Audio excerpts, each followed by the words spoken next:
Telugu Desam party కార్యాలయంలో Marreddy Srinivas Reddy media సమావేశం నిర్వహించారు.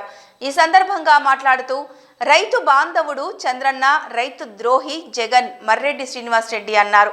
రైతు బాంధవుడు చంద్రన్న అని, రైతు ద్రోహి జగన్ అని మర్రెడ్డి శ్రీనివాస్ రెడ్డి అన్నారు. మీ పార్టీకి పాడగట్టి పక్కన పెడతారు.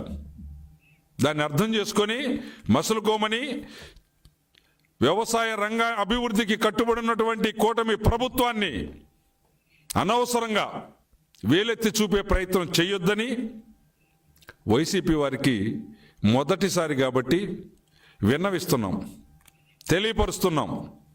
దీన్ని గమనించుకోకుండా రైతాంగానికి మేలు జరిగితే మేము ఓర్చుకోము, మా నైజాన్ని మేము బయట పెడతాం, రైతులు ఇలా సుఖ సంతోషాలతో బతకడానికి వీలు లేదు, వాళ్ళ కష్టాలు పడాల్సిందే, వాళ్ళు మేమిచ్చే భిక్ష కోసం ఎదురు చూసేటువంటి స్థితిలో ఉండాల్సిందే, వాళ్ళు యాచకులుగా మారాల్సిందే అని మీ నిజ స్వరూపాన్ని బయటపెట్టే ప్రయత్నం చేస్తే మీకు గోరీ కడతారు, ప్రజలు మీకు గోరీ కడతారు. ఆ విషయాన్ని అర్థం చేసుకోవాలని వైసీపీ పార్టీకి అగ్రికల్చర్ మిషన్ నుంచి,